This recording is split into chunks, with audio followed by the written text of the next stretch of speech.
നമസ്കാരം. Professor doctor Kadampot സിദ്ദിഖുമായുള്ള അഭിമുഖത്തിൻ്റെ രണ്ടാമത്തെ episode നമുക്കിവിടെ കാണാം. നമ്മൾ കേരളത്തിൽ ഇപ്പം സബ്സിഡി അങ്ങനെയുള്ള കാര്യങ്ങളെ കുറിച്ചൊക്കെ വളരെയധികം ഗവൺമെന്റിന്റെ സപ്പോർട്ട് എത്രമാത്രം ഇവിടെ ഓസ്ട്രേലിയയിൽ കിട്ടുന്നുണ്ട്, ഗവൺമെന്റ് കൃഷി അല്ലെങ്കിൽ കർഷകരെ എങ്ങനെ സഹായിക്കുന്നു. പിന്നെ കർഷകർ എന്ന് പറഞ്ഞാൽ ഇവിടെ നമ്മുടെ നാട്ടിലെ കേരളത്തിലെ ഒരു പെർസ്പെക്റ്റീവ് അല്ലല്ലോ. കേരളത്തിൽ എന്ന് പറഞ്ഞാൽ 2 ഏക്കറുള്ള ആളും കൃഷിക്കാരനാണ്, അല്ലെ 10 ഏക്കർ പരമാവധി. ഇവിടെ പക്ഷേ അത് തൗസൻഡ്സ് ഓഫ് ഏക്കേഴ്സ് എന്നുള്ള രീതിയിലല്ലേ പോകുന്നത്. അപ്പൊ അതിനെക്കുറിച്ചൊക്കെ ഡോക്ടറുടെ ഒരു നമുക്ക് ആളുകൾക്ക് മനസ്സിലാവുന്ന രീതിയിൽ ഒന്ന് പറയുകയാണെങ്കിൽ. അപ്പൊ അഗ്രികൾച്ചർ എടുത്ത് നോക്കിക്കഴിഞ്ഞാൽ ഞാൻ നേരത്തെ പറഞ്ഞ മാതിരി ചെറിയ പാർസൽസ് ഓഫ് ലാൻഡ് ഉണ്ട്, 50 ഹെക്ടേഴ്സ് 100 ഹെക്ടേഴ്സ്. അത് ഇപ്പൊ വാഴ ഇന്റൻസീവ് ആയിട്ടുള്ളത്. പക്ഷെ ബ്രോഡ് ഏക്കർ അഗ്രികൾച്ചർ എടുത്ത് നോക്കിക്കഴിഞ്ഞാൽ now let's take western Australia, ഈ state where I am coming from. അവിടുത്തെ average farm size is about 3,000 to 4,000 hectares ആണ് ഒരു ഫാമറിന്റെ. പക്ഷെ generally many farmers will have anything between 10 to 20,000 hectares. അപ്പൊ എക്സ്റ്റെൻസീവ് ബ്രോഡ് ഏക്കർ അഗ്രികൾച്ചറൽ സിസ്റ്റമാണ് അത്. Largely because many of the soils അത്ര productive അല്ല, നമ്മൾ റെയിൻഫോൾ ഡിപ്പെൻഡന്റ് ആണ്, ഇറിഗേറ്റഡ് അല്ല ഈ പറഞ്ഞ ഏരിയകളിൽ. അപ്പൊ ലാർജ് ഏരിയ ഉണ്ടെങ്കിലേ നമുക്ക് അതിൽ നിന്നുള്ള പ്രോഫിറ്റ് ഉണ്ടാവുള്ളൂ. ഒരു മെഷീനറി ഫോർ എക്സാമ്പിൾ ട്രാക്ടറും സീഡറും ഒക്കെ തന്നെ $1 million ഒക്കെയാണ്. അപ്പൊ അത് ഒരു ചെറിയ പാർസൽ ഓഫ് ലാൻഡിൽ കൊണ്ടുവച്ച് കഴിഞ്ഞാൽ you won't get the rate of return. പിന്നെ സ്പീഡ് ഓഫ് ഓപ്പറേഷൻ ആണ്, depending upon the weather forecasting. Satellite technology ഉപയോഗിച്ചിട്ട് you plant very fast and fertiliser ഇതൊക്കെ പ്രിസിഷൻ അഗ്രികൾച്ചറിൽ അത് പ്ലേസ് ചെയ്ത്. So it's a real industry based on science, technology, പിന്നെ market prediction. Farmers look for market. For example ഇപ്പൊ വീറ്റിന്റെ price ഷിക്കാഗോയിലാണ് അത് decide ചെയ്യുന്നത്. അവിടെ അവർക്ക് ഡെയിലി നോക്കാം, അതനുസരിച്ച് they can lock the crop. So it's agri business എന്ന് പറയാം അത്. So it's quite big. Family owned ആണ് majority of the farms. Husband, wife, the children will come and off. And പിന്നെ കാഷ്വൽ ആയിട്ട് അവർ ലേബറിനെ നോക്കും. എല്ലാം മെഷീനറി, മെക്കനൈസ്ഡ്, ഹൈലി മെക്കനൈസ്ഡ്.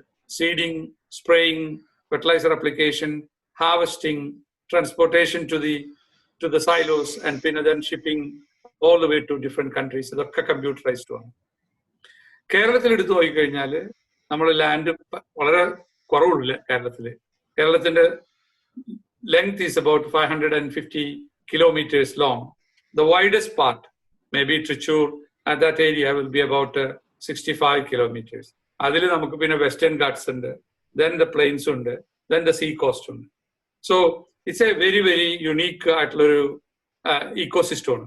അപ്പൊ അതിൽ നമ്മൾ ട്രോപ്പിക്കൽ ആയിട്ടുള്ള കുറെ കാര്യങ്ങളൊക്കെ ഉണ്ട്. പിന്നെ നമ്മുടെ population is very high, 35.5 million people. ഓസ്ട്രേലിയയിൽ only 25 million people. So the per capita availability of land is generally കുറവാണ് കേരളത്തിൽ. പിന്നെ കേരളത്തിൽ റോഡ്സും ബിൽഡിങ്സും ഒക്കെ വന്നിട്ട് ഒരു വില്ലേജ് എന്ന് പറയാൻ നമുക്ക് പറ്റില്ല.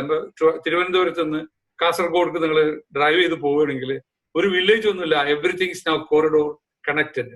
അപ്പൊ നമുക്ക് അതിൻ്റെതായ ഒരു രീതിയിലുള്ള ഒരു അഗ്രികൾച്ചർ കേരളത്തിൽ വേണം.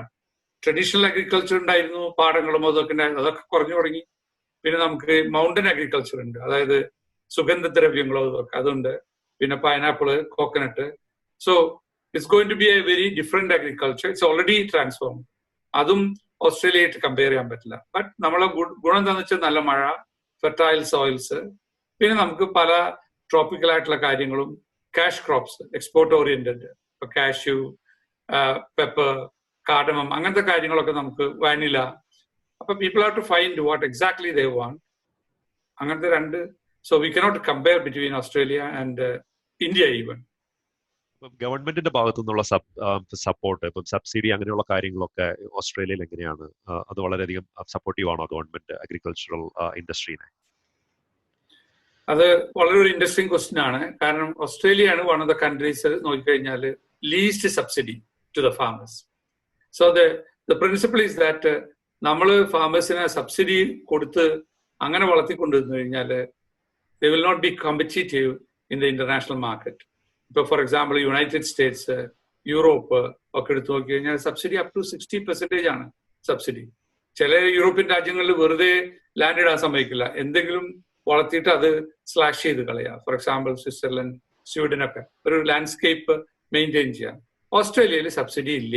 സബ്സിഡി ഇല്ല എന്ന് പറഞ്ഞാൽ ക്ലോസ് ടു സീറോ ആണ്. പിന്നെ ഗവൺമെന്റ് ചെയ്യുന്നത് എന്താന്ന് വെച്ച് കഴിഞ്ഞാൽ ഒരു ഡിസാസ്റ്റർ വന്നു കഴിഞ്ഞു, ലൈക്ക് ബുഷ് ഫയർ അല്ലെങ്കിൽ drought വന്നു കഴിഞ്ഞാൽ there are certain subsidies they give. But in general, Australia is not a subsidized country because industry has to come up with their own money. In research and development, for example, for grains research, wheat, I do a lot of research in that area. അതിന് നമുക്ക് farmers തന്നെ പൈസ തരുന്നുണ്ട്. അതായത് government ഒരു law കൊണ്ടുവന്നു. ആ law അനുസരിച്ച് ഒരു ഫാമർ ഹാർവെസ്റ്റ് ചെയ്ത് സെല് ചെയ്യുന്ന പ്രോഡക്റ്റിന്റെ ഒരു certain percentage will come as a levy to the research. Government puts some money. For example, for every dollar invested in research, for let's say in grains research, ഒരു 65 cents farmers put, 65 to 75 cents.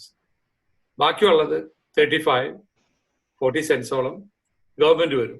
അങ്ങനെ pool ചെയ്ത money then goes to national competitive research. അപ്പൊ grains research ഉണ്ട്, cotton research ഉണ്ട്, sugar research ഉണ്ട്, rural research ഉണ്ട്. അതൊരു നല്ല സക്സസ്ഫുൾ മോഡലാണ് ഓസ്ട്രേലിയയിൽ. അപ്പൊ നമ്മളെ പോലുള്ള researchers high end of the science ചെയ്യെങ്കിലും but it has to have an application both applied as well. അതുകൊണ്ട് വളരെ development, new varieties of wheat, new varieties of legumes. I have contributed chickpea and many other varieties of pulses for Australia. അതുകൊണ്ട് നമ്മൾ ഈ dry ഇയേഴ്സിലും പിന്നെ global മാർക്കറ്റിലൊക്കെ പിടിച്ചു നിൽക്കാൻ കോമ്പറ്റീറ്റീവ്നെസ്സിൽ നടക്കുന്നുണ്ട്. So that is the main contribution of the government, but it's industry driven. Okay, നമ്മൾ ഈ ഇപ്പോൾ ഓർഗാനിക് ഒരു വലിയധികം പ്രചാരത്തിലുള്ള ഒരു ടെക്നോളജിയാണ്. അപ്പം ഈ ഓർഗാനിക് കൾട്ടിവേഷൻ ഇവിടെ ഓസ്ട്രേലിയയിലെ ആളുകൾ, കർഷകർ നല്ല രീതിയിൽ ഫോളോ ചെയ്യാറുണ്ടോ, പ്രൊമോട്ട് ചെയ്യാറുണ്ടോ, അതോ അതിൽ എക്സ്പെൻസീവ് ആയതുകൊണ്ട് പുറകോട്ട് നിൽക്കാറുണ്ടോ? എന്താണ് ഓസ്ട്രേലിയൻ പെർസ്പെക്റ്റീവിൽ പറയാനുള്ളത്? ഓർഗാനിക് അഗ്രികൾച്ചർ എടുത്ത് നോക്കിക്കഴിഞ്ഞാൽ Australia one of the leading countries in the world. You go and Google that. United സ്റ്റേറ്റ്സിലുണ്ടെങ്കിലും ഓസ്ട്രേലിയ വളരെ അഡ്വാൻസ്ഡ് ആണ്. അത് ലാർജ് ആയിട്ട് ബ്രോഡ് ഏക്കർ ക്രോപ്പിംഗിലല്ല. ഇറ്റ് ഈസ് ഈ സ്മോളർ പാക്കറ്റ്സ് ഒക്കെ വരും, 100-200 ഹെക്ടേഴ്സിലൊക്കെ. ഇപ്പൊ ഓട്സ് അല്ലെങ്കിൽ wheat, there are people market for that. Fruits and vegetables, dairy, organic dairy. അപ്പൊ ഒരു സെക്ടർ ഓസ്ട്രേലിയയിൽ തന്നെ ഹണി ആ പ്രീമിയം കൊടുക്കാൻ തയ്യാറാണ്. ഇപ്പൊ നമ്മൾ സൂപ്പർ മാർക്കറ്റിൽ പോയി കഴിഞ്ഞാൽ നമ്മളെ സിഡ്നിയിലാണെങ്കിലും പെർത്തിലാണെങ്കിലും you have a shelf for organic products. ആ ഓർഗാനിക് പ്രോഡക്ട്സിന്റെ ലേബലിംഗ്, then inspection, certification, ആ പ്രൊസീജിയേഴ്സും ടെസ്റ്റിംഗ് ഒക്കെ വെരി വെരി സ്ട്രിക്റ്റ് ആണ്. ഒരാളിപ്പോൾ അത് എങ്ങനെയെങ്കിലും തെറ്റിച്ചു കഴിഞ്ഞാൽ, അത് കണ്ടുപിടിച്ചു കഴിഞ്ഞാൽ the penalty is very high. അപ്പോൾ organic agriculture, without going into the advantages and disadvantages, there is a market for that. And there is a group of people who believes in that and they are prepared to pay the premium. അപ്പൊ കുറച്ച് yield കുറവാണെങ്കിലും ഒരു organic ഫാർമറും inorganic ഫാർമറും എടുത്ത് നോക്കുക. ഒരാൾക്ക് poultry, chicken വളർത്തുന്നുണ്ട്, അയാൾ organic, മറ്റേ ഇൻഓർഗാനിക് ആണെങ്കിൽ അയാൾക്ക് കൂടുതൽ ഈൽഡ് കിട്ടണമെങ്കിലും ഈ പ്രൈസ് ഡിഫറൻഷ്യലിൽ അവരിതാവും. ഇതേമായിട്ടുള്ള സംവിധാനങ്ങൾ കേരളത്തിൽ വളരെ ഇൻട്രസ്റ്റ് ആയിട്ട് വരുന്നുണ്ടെങ്കിലും അത് ഇംപ്ലിമെന്റ് ചെയ്ത് പിന്നെ ടെസ്റ്റിംഗ് ഫെസിലിറ്റീസും അതിന്റെ പ്രോട്ടോകോൾസ് ഒക്കെ വരുത്തി ആ പ്രോഫിറ്റ് ഫാമേഴ്സിന് ഇപ്പോഴും ശരിക്കും കിട്ടുന്നില്ല. So it's entirely profit driven. പിന്നെ ആ ഒരു കൺസെപ്റ്റ് എഡ്യൂക്കേറ്റ് ചെയ്യാനുള്ള സിസ്റ്റം ഉണ്ട്, ടെസ്റ്റിംഗ് അതോറിറ്റീസ് ഉണ്ട്, ഓർഗാനിക് ഫാമേഴ്സ് അസോസിയേഷൻ ഉണ്ട്, ആൻഡ് റെഡി മാർക്കറ്റ് ഉണ്ട്. അപ്പൊ അത് ഇവിടെ ഓസ്ട്രേലിയയിലുണ്ട്.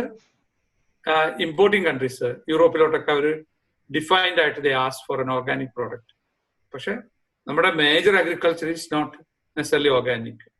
ഈ മേജർ അഗ്രികൾച്ചറിൽ നമ്മളിപ്പോ ഇൻപുട്ട് യൂസ്, കണ്ടമാനം ഫെർട്ടിലൈസർ അപ്ലൈ ചെയ്യില്ല, അല്ലെങ്കിൽ പെസ്റ്റിസൈഡ് അപ്ലൈ ചെയ്യില്ല. അതിന് രണ്ട് കാരണങ്ങളുണ്ട്. ഒന്ന്, farmers are educated, the application ഒക്കെ mechanised, so you are not like gut ഫീലിംഗിൽ കൊണ്ടുപോയി അപ്ലൈ ചെയ്യില്ല. But most important, if you put more, they are not going to produce more yield. അപ്പൊ പ്രോഫിറ്റബിലിറ്റി പോവുകയാണ്. ഇപ്പൊ input cost is very high. അപ്പൊ farmers are really prepared to reduce the input or optimise the input. അപ്പൊ profit കൂടാനും. പിന്നെ അവർ environmental concern ആണ്. ഈ family ഫാമാണ്.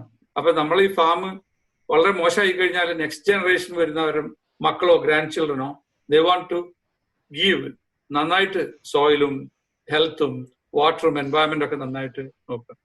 അപ്പോൾ ഓസ്ട്രേലിയക്ക് ഒരു ബ്രാൻഡ് ഇമേജ് ഉണ്ട്, clean green ethical production system.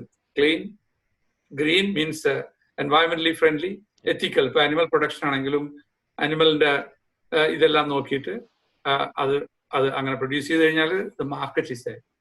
But organic agriculture is quite important in Australia. നമ്മൾ കേരളത്തിന് അല്ലെങ്കിൽ ഇന്ത്യക്ക് ഓസ്ട്രേലിയൻ അഗ്രികൾച്ചറൽ സെക്ടറിൽ നിന്ന് എന്തെങ്കിലുമൊക്കെ പഠിക്കാനുണ്ടോ? അല്ലെങ്കിൽ എന്തെങ്കിലുമൊക്കെ നല്ല കാര്യങ്ങൾ ഇവിടുന്ന് നമുക്ക് അങ്ങോട്ട് ഇംപ്ലിമെന്റ് ചെയ്യാൻ പറ്റുന്ന എന്തെങ്കിലും രീതികൾ, അപ്പൊ എന്തെങ്കിലുമൊക്കെ പ്രൊഫസർക്ക് സജസ്റ്റ് ചെയ്യാൻ ആ ഒരു പെർസ്പെക്റ്റീവില്? I think the technology driven, നമ്മളിപ്പോ ഓസ്ട്രേലിയൻ ടെക്നോളജി എന്ന് പറയുമ്പോൾ ബ്രോഡായിട്ട് ലാർജ് ഏരിയ ആണെങ്കിലും കേരളത്തിലും ഇന്ത്യയിലൊക്കെ ഉള്ള പ്രശ്നങ്ങൾ ഉണ്ടാവും. ഈ labour is getting very very difficult. അപ്പൊ അഗ്രികൾച്ചർ ആക്ടിവിറ്റീസ് കൊണ്ടുനടക്കാൻ വിഷമമാണ്. കാരണം ഒരു ചെറിയ ലാൻഡുള്ള ആള് അത് മാത്രം നോക്കിയിരുന്നാല് 4 കുട്ടികളെ വളർത്തി എഡ്യൂക്കേറ്റ് ചെയ്ത് അവിടെ കൊണ്ടുപോകാൻ പറ്റില്ല. അപ്പൊ it has to be a sort of associated activity. അങ്ങനെയാണെങ്കിൽ ഇപ്പൊ ഞാൻ പറയാം, ഒരു സർക്കാർ ഉദ്യോഗസ്ഥരാണ് കേരളത്തിൽ, രണ്ടുപേരും ജോലി ചെയ്യാണ്. അപ്പൊ വീക്കെൻഡിൽ വന്ന് എന്തെങ്കിലും ചെയ്യാമെങ്കിൽ ഹാർഡ് ആയിട്ടുള്ള ലേബർ കിട്ടുന്നില്ല. അപ്പൊ ഒരു തരത്തിലുള്ള mechanisation, what I call small scale ഫാമേഴ്സിന് അഡാപ്റ്റഡ് ആയിട്ട് മെക്കനൈസേഷൻ വേണം. Planting, harvesting, processing. രണ്ടാമത് മാർക്കറ്റായിട്ട് ലിങ്ക് ചെയ്തിട്ടുള്ള പ്രൊഡക്ഷൻ അല്ല. പലരും കുറെ ഉണ്ടാക്കും, അത് കഴിയുമ്പോൾ അത് സ്റ്റോർ ചെയ്യാനുള്ള ഫെസിലിറ്റി ഇല്ല, പെരിഷ് ചെയ്ത് പോവുക. ആ ആഗ്രോ പ്രോസസ്സിംഗ്, ഇപ്പൊ നമ്മൾ കേട്ടു കഴിഞ്ഞ ആഴ്ച pineapple is piling up in Kerala because ഈ കോവിഡ് വന്നതിന് ശേഷം ആ പൈനാപ്പിളിന്റെ റെസ്റ്റോറന്റിൽ പോകും, സീഡ് സ്ട്രൈറ്റിലും സ്റ്റോപ്പിലൊക്കെ വിൽക്കുന്നതൊക്കെ പോയി. സോ ഇറ്റ് ഈസ് അക്യുമുലേറ്റിംഗ്, അത് പെരിഷ് ചെയ്ത് പോവുകയാണ്. അല്ലെങ്കിൽ ഇപ്പൊ മിൽക്കിന്റെ കാര്യം നോക്കൂ, ഒരുപാട് മിൽക്ക് കേരളത്തിൽ പ്രൊഡ്യൂസ് ചെയ്യുന്നുണ്ട്. ആ മിൽക്ക് ഒന്നും കൺസ്യൂം ചെയ്യാനുള്ള ഇതില്ല, കാരണം പല സ്ഥലത്തും കോവിഡ് വന്നപ്പോൾ അടച്ചുപോയി. People are not getting, restaurants ഒന്നും മിൽക്ക് എടുക്കുന്നില്ല. അപ്പൊ ആ മിൽക്ക് ഉടനെ തന്നെ പ്രോസസ് ചെയ്ത് പ്രോഡക്ട്സ്, ചീസോ മിൽക്ക് പൗഡർ ആക്കാനുള്ള സംവിധാനങ്ങളില്ല. ഉണ്ട്, ഐ എം നോട്ട് സെയിങ് കേരളത്തിൽ ഇല്ലെന്നല്ല പറയുന്നത്. അപ്പൊ ഇതേമാതിരത്തുള്ള കാര്യങ്ങൾ, അഗ്രോ പ്രോസസ്സിംഗ്, മെക്കനൈസേഷൻ, പിന്നെ ലിങ്കിങ് ടു ദ മാർക്കറ്റ്. ഇത് നമ്മൾ ചെറിയ 1-2 മരങ്ങളോ ഫ്രൂട്ട്സ് വെച്ച് നമ്മുടെ വീട്ടിലുണ്ടാകും. Once you get in to 1 acre 2 acre അല്ലെങ്കിൽ 2 hectare അങ്ങനെയൊക്കെ വരുമ്പോൾ പിന്നെ ഈ കളക്റ്റീവ് ഫാമിങ്, കളക്റ്റീവ് കോഓപ്പറേറ്റീവ്സ്, ഇപ്പൊ മിൽക്ക് ഗുഡ് എക്സാമ്പിൾ ആണ്. അമുൽ അങ്ങനത്തെ ആളുകളൊക്കെ വന്നു വാങ്ങിക്കുന്നുണ്ട്, കേരള മിൽക്ക് ഡെവലപ്മെന്റ് കോർപ്പറേഷൻ. അപ്പൊ ഈ മാംഗോസ്, ചക്ക അല്ലെങ്കിൽ പച്ചക്കറികളൊക്കെ വന്നു കഴിഞ്ഞാല് അതൊക്കെ പാർസലായിട്ട് പല സ്ഥലത്ത് കിടക്കുക.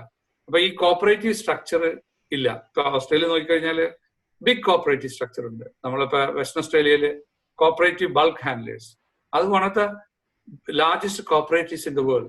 ബില്യൺസ് ഓഫ് ഡോളേഴ്സ് ആണ് അവർ അസറ്റ്. ഫാമേഴ്സ് ജോയിൻ ചെയ്തിട്ട് അപ്പൊ അവരുടെ ഗ്രെയിൻസ് എല്ലാം സൈലോസിൽ സ്റ്റോർ ചെയ്യുക, അത് എക്സ്പോർട്ട് ചെയ്യുക, ഇതിനൊക്കെ cooperative structure.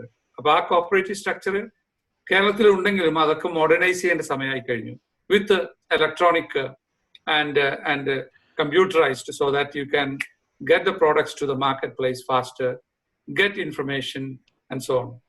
Possibilities are there. Professor, മറ്റൊരു ചോദ്യം. ഇപ്പം നമ്മൾ മലയാളികൾ കൃഷിയോട് ധാരാളം താല്പര്യമുള്ള ആളുകളുണ്ട്. ഇപ്പം കൃഷി ബാക്ക്ഗ്രൗണ്ടിൽ നിന്ന് വരുന്ന ആളുകൾ. ഇപ്പം നമ്മളിവിടെ ഇപ്പം ഓസ്ട്രേലിയയിലെ ചെറിയൊരു സ്പേസിൽ ജീവിക്കുന്നുണ്ട്. പലരും ഫ്ലാറ്റിലായിരിക്കാം, അല്ലെങ്കിൽ വീടുണ്ടെങ്കിൽ വളരെ ചെറിയൊരു സറൗണ്ടിങ്സേ ഉണ്ടാവുള്ളൂ. അപ്പം അങ്ങനെയുള്ളവർക്കൊക്കെ കൃഷിയോട് താല്പര്യമുണ്ട്. അപ്പൊ അവർക്കൊക്കെ ഏത് തരം കൃഷിയായിരിക്കും ഇപ്പൊ നമുക്കിപ്പം എന്തൊക്കെയായിരിക്കും പ്രൊഫസറുടെ അഭിപ്രായത്തിൽ ഫോളോ ചെയ്യാൻ പറ്റിയ ഒരു ഫാമിംഗ് രീതി? അപ്പൊ അത് നമ്മളിപ്പോ ഇപ്പൊ ഞാനൊക്കെ വീട്ടിലാണ് താമസിക്കുന്നത്. So I got A small back yard ഉണ്ട്. അപ്പൊ ഞാനത് 2-3 മാവ് വെച്ചിട്ടുണ്ട്. ഓസ്ട്രേലിയൻ വെറൈറ്റി ETR2, പിന്നെ ബനാന, ഒരു കറി ലീഫ്. പിന്നെ സമ്മറിലെല്ലാം ഞാൻ വെജിറ്റബിൾസ് ഗ്രോ ചെയ്യും. ഇപ്പൊ സമ്മർ കഴിഞ്ഞു, ഇപ്പൊ ഞാൻ വിന്ററിലോട്ടുള്ള ബ്രോക്കലി, കോളിഫ്ലവർ ഒക്കെ. അപ്പൊ ഒരു ചെറിയ ഏരിയയില് നമുക്കത് നടാം. അപ്പൊ ഒരു ഹോബിയാണ്. ദെൻ യു ഗെറ്റ് സം, അത് ഫ്രണ്ട്സിനൊക്കെ കൊടുക്കുക, അങ്ങനെ നടക്കും. ഫ്ലാറ്റിലൊക്കെ ഉള്ളവർക്ക് ബാൽക്കണി വല്ലതും ഉണ്ടെങ്കിൽ വല്ല ലാർജർ പോട്ട് മേടിച്ചിട്ട് അതില് യു ക്യാൻ ഹാവ്. അത് of course it's a hobby. പിന്നെ ഒരു സെക്ഷൻ വരുന്നത് എന്താണെന്ന് വെച്ച് കഴിഞ്ഞാൽ, if you have sufficient money, you got what we call peri urban agriculture, hobby farming. അപ്പൊ ആളുകൾ ഇപ്പൊ 5 acre 10 acre ഒക്കെ സ്ഥലം കിട്ടും. അത് പ്രൈസ് കുറവാണ്, കുറച്ച് മാറിയിട്ടാണ് സിറ്റിയിൽ നിന്ന്. അപ്പൊ അവിടെ you can have some fruit ട്രീസോ അങ്ങനെ ഫാം ചെയ്യാം. എന്നിരുന്നാലും ഈ മാർക്കറ്റിംഗ് സ്ട്രാറ്റജി വേണം. ഇപ്പൊ Vietnamese is a very successful community here. അവര് long time ago they came, അവര് സ്ട്രോബെറി ഫാംസും പിന്നെ അവക്കാഡോ ഫാംസും വെജിറ്റബിൾസ് ഉണ്ടല്ലോ, നമ്മുടെ ഓക്ര, വെണ്ടക്ക, അങ്ങനത്തെ കാര്യങ്ങളൊക്കെ ഉണ്ടാക്കിയിട്ട് അവർ മാർക്കറ്റിൽ കൊണ്ടുവന്ന് വെക്കുന്നുണ്ട്. സോ ഇപ്പൊ നമ്മൾ നോക്കിക്കഴിഞ്ഞാൽ സിഡ്നി, പെർത്ത്, മെൽബൺ ഒക്കെ നോക്കിക്കഴിഞ്ഞാൽ വീക്കെൻഡ് മാർക്കറ്റ്സ് ഒക്കെ ഉണ്ട്. അവിടെയൊക്കെ ആളുകൾ കൊണ്ടുവന്ന് വെക്കുന്നുണ്ട്. അത് പറ്റും. പിന്നെ if you have got more investment you have to get in to the bigger operation. അത് നമ്മൾ ടെക്നിക്കലായിട്ട് നോ ഹൗ വേണം. ഇപ്പൊ ഈ ലാർജ് സ്കെയിൽ മെഷീനറി ഓപ്പറേറ്റ് ചെയ്യുക, കറക്റ്റ് ടൈമിംഗ് ഓഫ് സീഡിങ്. അപ്പൊ നമുക്ക് ആളുകൾക്ക് നമുക്ക് പരിചയമില്ലെങ്കിൽ വി ഹാവ് ടു ഒരു മാനേജറെയോ ആരെങ്കിലും വെച്ചിട്ട് അത് ചെയ്യും. അങ്ങനെയും പറ്റും. ക്വീൻസ്ലാൻഡിലൊക്കെ ഒരുപാട് പണ്ട് ഈ സർദാർജിമാര് വളരെ മുമ്പ് വന്നാണ്, ഈ ബ്രിട്ടീഷ് കാലത്ത് വന്നിട്ട് അവര് കെയിം ആസ് ലേബറേഴ്സ്. ഇപ്പൊ ദേ ആർ ഓണിങ് ഷുഗർ കെയിനും ബനാന പ്ലാന്റേഷൻസ് ഒക്കെ ഒരുവിധം റീസണബിൾ സൈസിൽ പോകുന്നുണ്ട്. ഇത്രയധികം നേരം മെട്രോ മലയാളം ഓസ്ട്രേലിയയുടെ പ്രേക്ഷകർക്ക് വേണ്ടി വളരെ ഉപകാരപ്രദമായിട്ടുള്ള കുറെ വിവരങ്ങൾ പങ്കുവെച്ചതിന് പ്രൊഫസർ വളരെയധികം നന്ദി. Thanks a lot. My pleasure, Kiran. Thank you.